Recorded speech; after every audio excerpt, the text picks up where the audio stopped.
நாங்களுக்கு வந்து நம்ம ஒரு மைனஸ் ரைடர்ஸ் காசுங்க. நீங்க டீசல் வண்டி பார்த்துட்டு இருக்கீங்க, அது செரான் டைப்ல, அது ஸ்விஃப்ட் பார்த்துட்டு இருக்கீங்க அப்படின்னா உங்களுக்கு கொண்டு வந்திருக்கும் 2009 மாடல் ஸ்விஃப்ட் டிசைர். பிடிஐ கிடையாதுங்க, ஜெட்ஐ டாப் அண்ட் மாடல். உங்களுக்கு 4 அலாவில் வந்துருது, 2 ஏர் பேக் வந்துருது, ABS brake, power window, power steering, central lock, remote key, touch screen, reverse camera, சொல்லிட்டே போலாம். ஃபுல் கஸ்டமைஸ் பண்ணிருக்காங்க வண்டியை. சீட் கவர்ஸ், ஃப்ளோர் மேட் எல்லாமே கஸ்டமைஸ் பண்ணிருக்காங்க.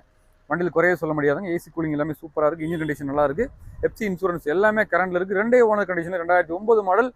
திரும்பவும் சொல்றேன், ஜெட்ஐ டாப் அண்ட் மாடல். இருக்கிற எல்லா ஆப்ஷனுமே வந்து உங்களுக்கு கிளைமேட் கண்ட்ரோல், ஏசி எல்லாமே வந்துருதுங்க. உள்ள இன்டீரியர் எக்ஸ்டீரியர் எல்லாமே ஜம்முன்னு போட்டுருக்காங்க. வண்டியில் குறையே சொல்ல முடியாது. எடுத்தா நீங்க வண்டி எடுத்து ஓட்டிட்டு போயிட்டு இருக்கலாம். டேரக்ட் ஆர்எஸ் பண்ண வண்டி தான், கஸ்டமர் திருப்பூர் தான். ஸோ நேராக வந்து பேசிக்கலாம். மறுபடியும் சொல்றேன், 2009 2 ஓனர் கண்டிஷன்ல ஃபுல் கஸ்டமைஸ் பண்ண ஒரு பக்கா குவாலிட்டியான வண்டி. டிக்கி ஸ்பேஸ் பெருசா இருக்கும். ஜெட்ஐ டீசல் வண்டி, 20+ மைலேஜ் கிடைக்கும் உங்களுக்கு. எல்லாமே லைவ்ல இருக்கு. எடுத்தா எந்த விதமான செலவுமே கிடையாது. மார்க்கெட்ல 3.5 to 3 ரூபாய்க்கு போயிட்டு நம்ம தோண்டி கொடுக்குற பிரைஸ் வரும் 2,99,000. எதுவுமே ஃபிக்ஸ்டு பிரைஸ் கிடையாது. நெகோஷியபிள் தான். நேரில் வாங்க, ஒரு சின்ன பில் கொடுத்துடலாம். அருமையான வண்டி ஸ்விஃப்ட் டிசைர் ஜெட்ஐ மிஸ் பண்ணிடாதீங்க. தேங்க்யூ.